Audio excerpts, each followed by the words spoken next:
Hey, happy Wednesday, everyone. I'm your host, Keisha. We're so happy that you guys, we normally broadcast at 8 o'clock, but we're very happy for you guys to be joining us a little bit early. We have a very special guest that I'm going to introduce here in a minute or so. But I also wanted to say that this is our 20th episode of the Libra Lounge with Keisha. And we just want to give a big thank you to all of our followers. Thank you guys for tuning in week after week. Thanks for sharing our videos. Thanks for subscribing to our YouTube channel, subscribing to us on iTunes and on Google Play. And we hope to just get bigger and better with each episode. All right, tonight we were fortunate enough to have an interview with director Michael Sterling. He is the director of the upcoming film Harvey, which is based on the, Category 4 hurricane that devastated our community last year, beginning, or was it the middle of August? Yeah, talking to producer James Mayfair. You know how I have to get my facts straight all the time, y'all. So, welcome to the show, Michael. How are you? How you doing? I'm good. I'm tired. How about you? Oh, I'm okay. A little tired myself too. Right. So, why don't you say hello and officially introduce yourself to the Libra Lounge audience? Well, my name is Michael Sterling, producer, director, writer of the movie Harvey and a couple more movies, and just taking it all in on this Wednesday. Right. I don't know about you, but the mosquitoes are almost just as bad as Harvey was around here.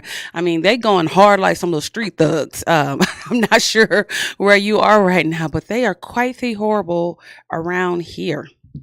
Um, so what inspired you to say, you know what? I think that everyone needs to, hear this story about this hurricane. Did you talk to someone and you guys, say, you know what, let's tell this story? Or did you just come up with it yourself and say this is something that needs to be told? Um, how I came up with the idea for Harvey was I was actually shooting. I was actually in the middle of shooting a movie called Party Bus, and we was almost complete. We were shooting a movie in Austin, and we was almost complete. Mm-hmm. And the storm came in, and a lot of the cast members, which were from Houston and Dallas, Mm-hmm. we was hearing about the storm, so some of them had to go back to secure their belongings or whatnot, because we didn't know for sure if the storm was going to, hit Houston directly. Right. And a lot of my cast members got displaced because the storm didn't really hit. We just got hit with so much water from Right. the flood to where a lot of their belongings got messed up. Mm-hmm. My cameraman, he was trying to sweep his studio out with because they had a lot of water, Mm-hmm. but I guess he had some cuts on his foot and it infected his whole entire leg. So I ended up losing my cameraman for Wow. like a few months, Mm-hmm. and he was out of there. So when I seen my cast members, seemed like they got displaced, but before that even happened, during the storm, I was like pissed off because we was almost done with the movie. And Right. one of my friends from San Antonio called me and said, "You know what? You ought to do a movie on this. You ought to do a movie. You ought to do a story on it." So I just started putting the story together. Within, I think the storm lasted 7 days. Mm-hmm. By the eighth day, I was done with the story and the outline and everything. Okay. And I hooked up with my other homegirl, Sabrina, Mm-hmm. who helped co-write, and we just finished the story all the way out. And I started putting my team together, Mm-hmm. and there you go. We gave birth to Harvey the movie, and people just started coming on, helping. It just blew up. Right. It was much different from any other movie that I'd done or was a part of. It was like as soon as I put the pen to the paper and put my crew together, it just started getting attention right off the bat, like newspapers, everything. Like once people caught wind, that was it. Right. Um, my hometown of Dickinson, Texas, was the hardest hit by Hurricane Harvey. So this is exciting to know that someone's actually going to tell the story. So from what perspective did you write the story? Well, yeah, let me see. How can I do it without telling the story? Okay, so I did it from because there's so many sides to it, Yeah. and Hmm. I got a lot of backlash off of that because when people found out I was writing the movie, then they seen some of the people that was in it, they were like pissed off. They like, well, why y'all didn't write about us?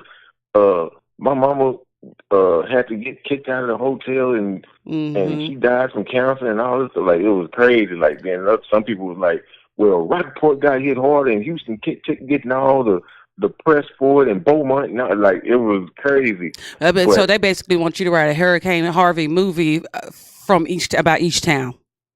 man, look, put it like this: Hurricane Harvey, this distribution go through that like what we got planned. Hmm. I'm gonna easily spin a TV series off of this quick. I see it because my comments and my stories is full. Like Right. each comment is an episode. Right. But the movie is really more so based about people coming together. Because Hmm. when Harvey hit, it wasn't no such thing as color in No. certain parts. You know what I'm saying? Now it was certain neighborhoods I seen signs, you loot, we shoot. You know what I'm saying? Oh, Around that memorial we had era. them around here. That's for sure. Yeah. So so you already know. Yeah, we all So had to band together. That's for sure. Just because people didn't know what to do, and I know for us personally, the street where we lived at the time, we were flooded and trapped in. But literally, from our living room window, we could see people from the next street over being rescued by helicopter. And we had a lot of friends that lost their homes, so it was just like you felt so helpless, you know. But I have to ask you, will Joe Osteen be making an appearance in your film? you say that Joel Osteen do what? Is he going to be making an appearance in the movie? Is he invited to the premiere? I mean, everybody's invited, or anyone who gets a ticket. Right. But He did not get a personal invitation to come, because I'm sure you would get a lot of commentary about Joel Osteen being at the premiere. no, we didn't. We did. No one reached out to. I'm pretty sure he know about the movie because it's been all over the news. Right. I know he knows some kind of way, and a lot of people have been telling us to reach out to a lot of different people. But like our emails are like full with people, reaching out to us Hmm. about the movie for certain things. So if he pop up, he pop up. I mean, You gonna take a picture I with him? don't. I'd be like, Joe, I'm gonna go ahead and just take a selfie. You need to go on over there with Hey, that other group and take a picture.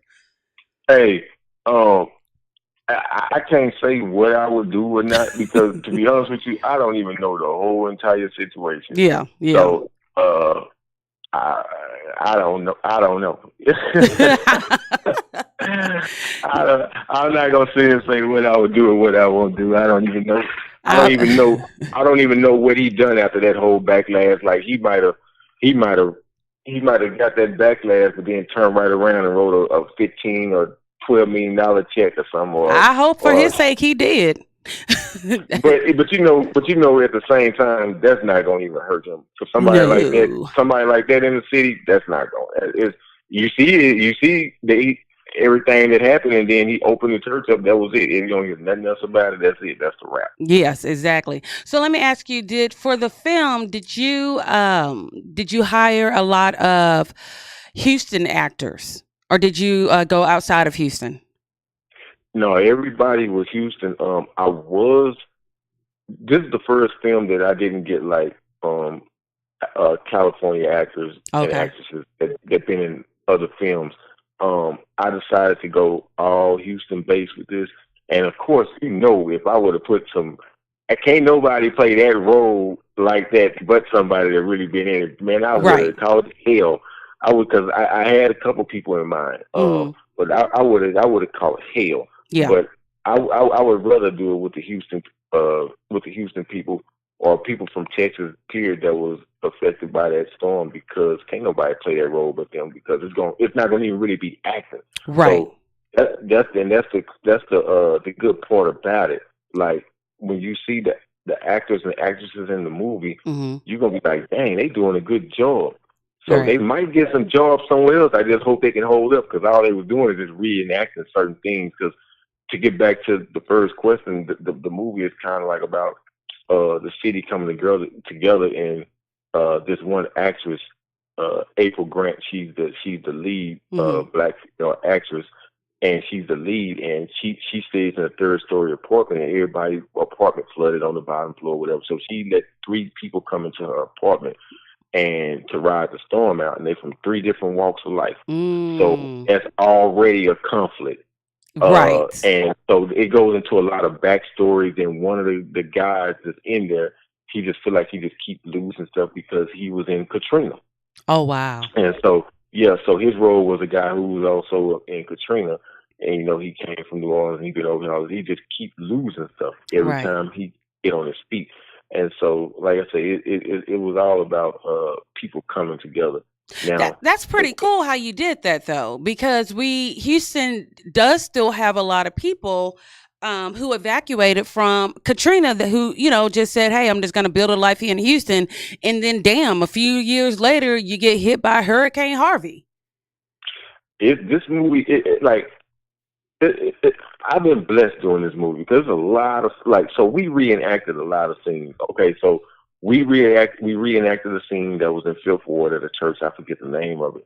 And Sheila Jackson Lee Mm-hmm. was one of the people at the church who came to help take some of the people to dry ground. Mm-hmm. And she had the National Guard, everything out there, right? Mm-hmm. So when I was shooting her scene, I was like, man, we can reenact this part, but we just ain't gonna have to. We can't do the part outside because it was raining outside, it was wet, and plus you had the National Guard and SWAT and all that stuff out there. Mm-hmm. And then she said, hold up. She jumped on the phone. I went back inside the church to get the cast members ready so we could start shooting. Mm-hmm.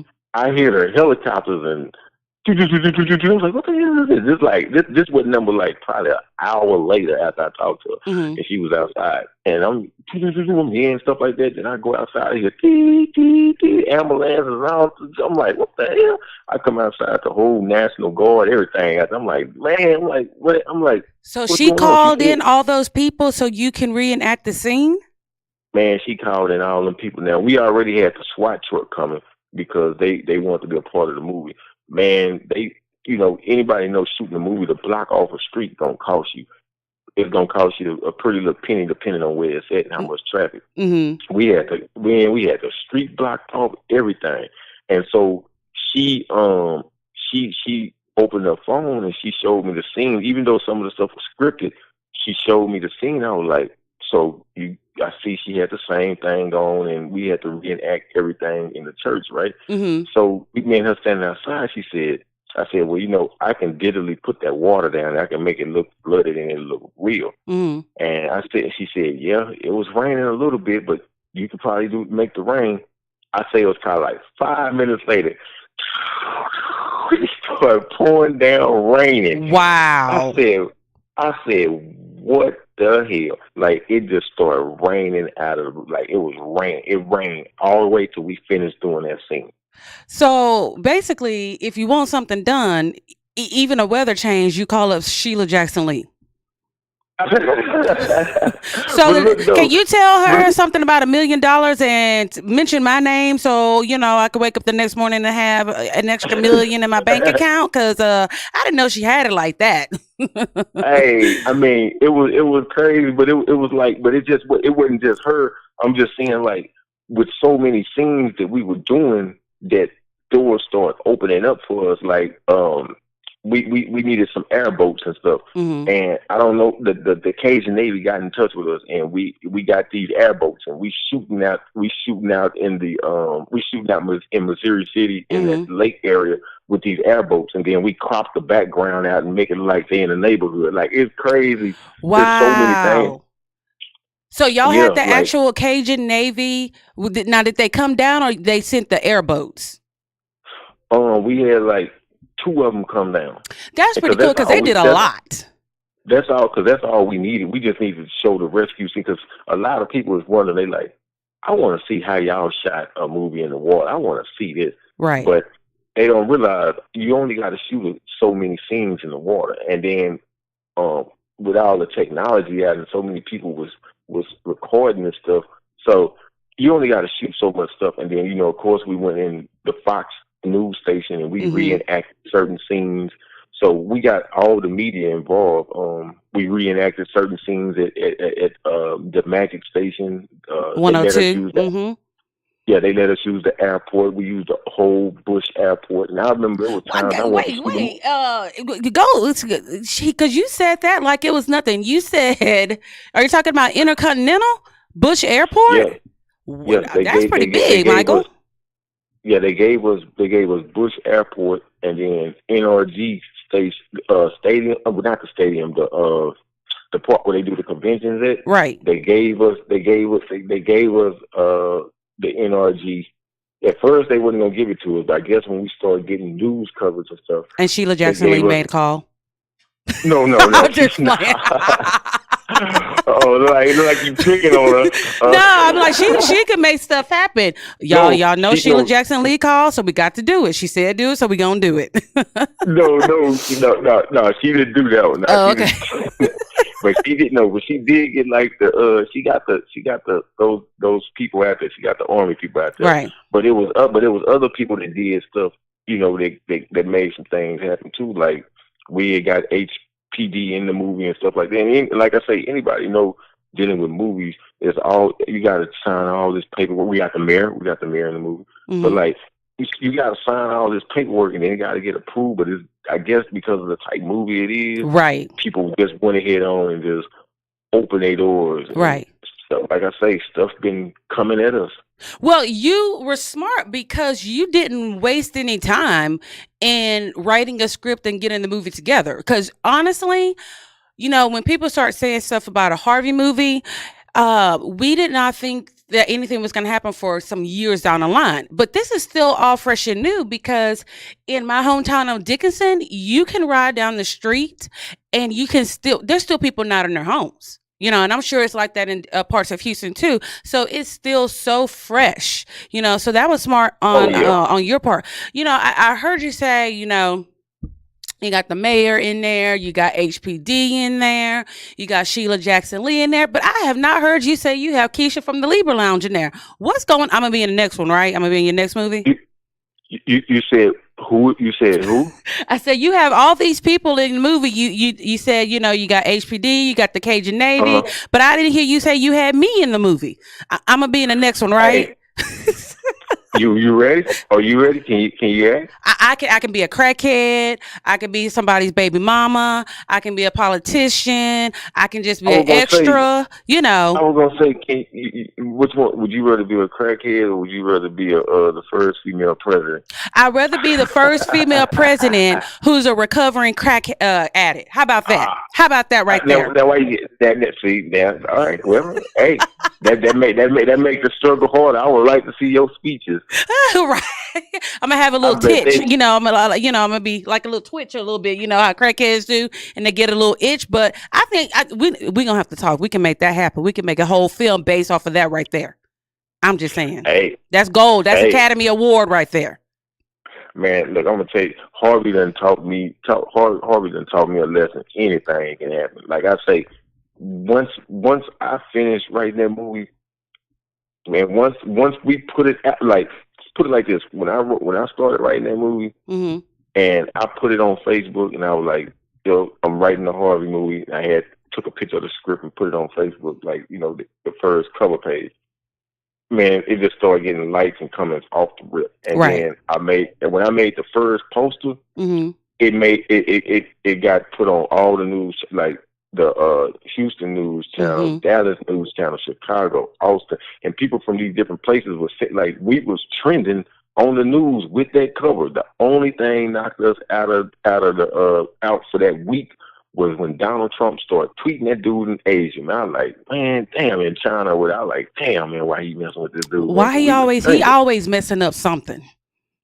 Yeah, we was trending, and that's what made other people just start jumping on. So it was like, it's like stuff happening so fast, right? To where it's like golly, like that, like I say, one minute I'm getting a call from somebody, then the next minute we in Forbes.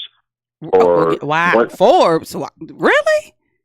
Yeah, we in Forbes magazine. It's on my Facebook.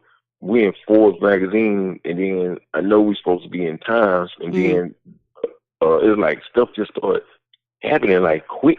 You know what I'm saying? I right. know we supposed to get an award in Atlanta in Mm, April, but it's like it just been back to back. Like the movie haven't even been released, right. and we already been getting awards and stuff from the mayor and people like that, certificates and all kind of stuff. I just hadn't posted because my thing is I just want to just get the movie to the people. You know, I don't really just be Right. tripping on a lot of that stuff because Right. it's happening so fast and it's just really taking it all in. It's like people just be hooking me up with people because they just like the whole thing. And Right. people supporting it. They really supporting it. And that So says my a lot thing about your is, character as well. You know, that you're able to oh get yeah, so much support behind you. So we're going to take a quick break. When we get back, I want you to give us some information about the premiere dates and some of the things that you got going on after the premiere of Harvey. We'll be right back. Femme Fatale is the fully equipped boutique-style gym and fitness club that is taking a new and innovative approach to women's health and fitness. Our main goal is to provide a comfortable and completely judgment-free venue for women of all ages and fitness levels to come exercise and feel like a positive, fit family. We understand the busy lifestyle of today's women, so we also provide 30 minutes to 1 hour fitness classes, including the newest trends like boot camps, yoga, and body bar. We also offer a break room for school-aged children to hang out, as well as a tanning bed and sauna. We are located at 689 FM 517 West in Dickinson, Texas, and our phone number is 281 678 8037. Mention the Libra Lounge and get $10 off your initiation fee. We look forward to growing our fit family with you.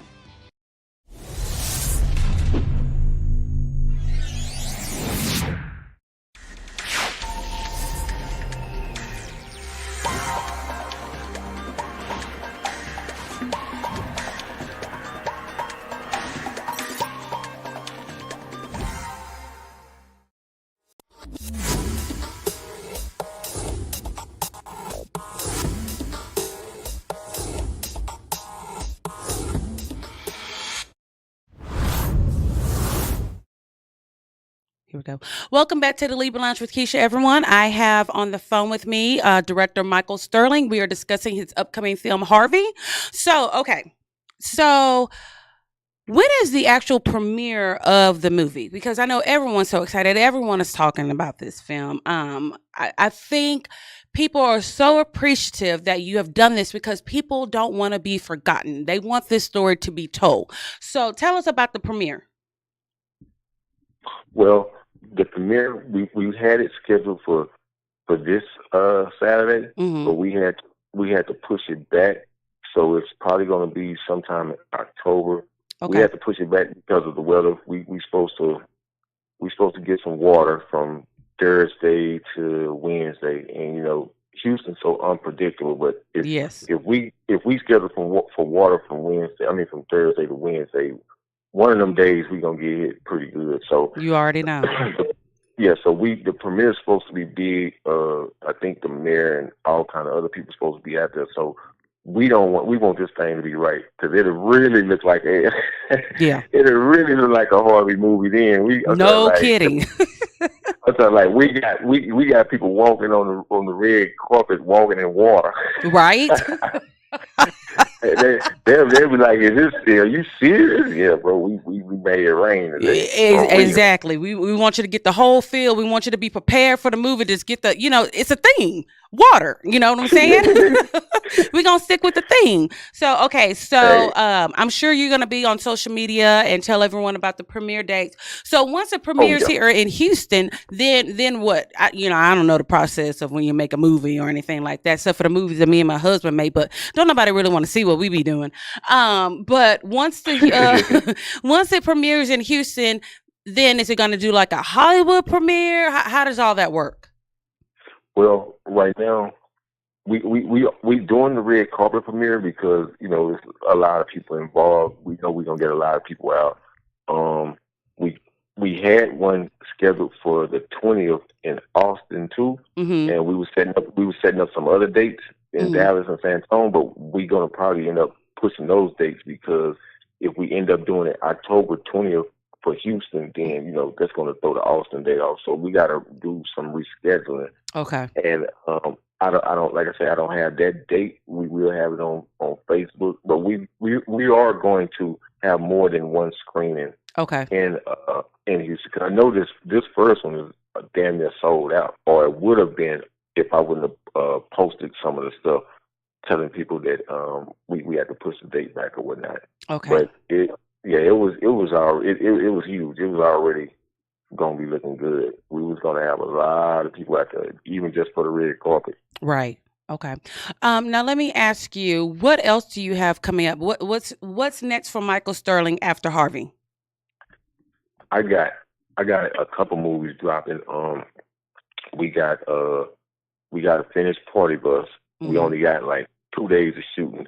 Our Christmas party, we're dropping that one. I want to say after Thanksgiving because that's going to be also a toy drive. I got a lot of known actors in that one, and I got a lot of people from Houston in it. So I always Okay. want to make a Christmas movie. So I made a Christmas movie. So we're going to premiere it, and it's going to be actually a toy drive at the same time. That's Okay. going to be the whole theme around it. Okay. I got another movie that I'm working on called Gentrification. Mm-hmm. With the whole thing of the neighborhood Right. changing, Mm-hmm. property value going up, and all that type stuff. But Right. I go real deep in it. Yeah, I Okay. go real. So I think that movie honestly gonna be bigger than Harvey because gentrification is worldwide. Like Yes, it that's is. going on. Yeah, that's going on everywhere. Yeah. And so I think with that movie, that movie gonna be more political than anything because a Right. lot of people want to get in on that movie. So Harvey, That topic has that's ruined friendships because when people start talking about that, everyone has their stance. Some people are gung ho for it, and some people are dead set against it. So I think you're right that is an international thing. So you really gonna have a lot of people interested in that. yeah, that movie gonna be big. I mean, just think about some people, uh, grandma or grandpa house in Mm-hmm. Third Ward, Fifth Ward, lost their grandma house because of the son Annie was smoking crack, and then Right. they end up losing the house for 15,000 or $3,000 or whatever owed on the taxes, and Right. then somebody come in and sell the whole lot and then build three houses on that lot and sell them for 350 a piece. Right. Exactly. Yeah. So, and then but see, I go into the whole thing of how gentrification started, when it started, and the effect on it and stuff like that. They would talk like Boys in the Hood was way ahead of the game back then. Remember, Trey Daddy was talking about that Right. in Boys in the Hood like 25 years ago Right. or 30 years ago. You know what I'm saying? And I kind of bring that up, like, because that clip is going to play in the movie when the dude is watching TV and he watches it. He like, because he's going through it and he's like, damn, they were talking about this 30 years ago Yeah. in one of my favorite movies. You know what I'm Yeah. saying? So that movie is going to be big. That movie going to be big. My husband just said you sound like you might need a red carpet host. Hint, hint. What you say? Sound like I might need a what? My husband said that it sounds like you may need a red carpet host for your movie. Hint, hint. Really? Really? I might be available. I gotta talk to my people. I'm gonna have my people call your people, and then we can see what we can Yeah. do. Okay. Have your people Have your people call my people because I can give you the number to my people because how they setting that red carpet up, like they got that thing on point. How they want to do it. That Cool. thing, that red carpet gonna be nice. Ice sculptures and screens and shit. I mean, Ice sculptures. Wow, Shoot. that may be too fancy for me. We gals and counting. Well, the thing is, we wanna make this thing look good. Like we want to really take the film thing to that next level in Houston. So, Yes. and like I say, we got a lot of support. So I want people when they come out, they be like, "Man, this thing is on point." Yeah. When you on that red carpet, I want you to feel like you own the red carpet. It ain't just no Right. little backdrop. We want you to feel good about coming out Right. because that's gonna make you want to support. And then when the next person comes with their movie, independent movie, it's gonna make you support theirs, and you know, Exactly. they help people. They help people like you who do interviews and Yeah. with shows and stuff. So We're real big about, you don't need to go to California or New York or even Atlanta to have a movie career or a singing career. I mean, Houston has all the opportunities right here. And I think what you're doing is a prime example of that. And then once me and you hook up and we start doing our movie about the ex crackhead female black president, I mean, it's really going to be on and popping then. I'm talking about like popping. Yes, I cannot wait. Okay, so if you want additional information about things that are going on with director Michael Sterling, most definitely follow him on Instagram and on Facebook. Once we get this uploaded, we're going to get all of Michael's information on the video post. Make sure that when Harvey comes out, you get out there and support this film. Michael, I cannot thank you enough for scheduling time and your busy schedule for little old cute me. I appreciate it. Very proud of what you're doing. And I want to say thank you for, making sure the victims of Harvey, which we're all victims in some way, shape, or form, making sure that our story gets told. So much appreciation to you. Thank you. And I appreciate both of you all for having me on. Fabulous. Okay, everyone. So don't forget, at 8 o'clock, we're going to have our sex and relationship show, Go In Deep with Leon and Keisha, with our special guest, Deanna Lopez. So go get you a snack, go use the restroom, and then get right back on Facebook and go straight to the Libra with Keisha, because we're going to be talking about how to spice up your sex life. We learned a lot about lube. I cannot get over that. There's a lot of lube talk. That's all I'm going to say. If you want more details, make sure to watch us at 8 o'clock. Once again, thank you to Michael Sterling. A big thank you to producer James. And we will see you guys soon. Have a good one.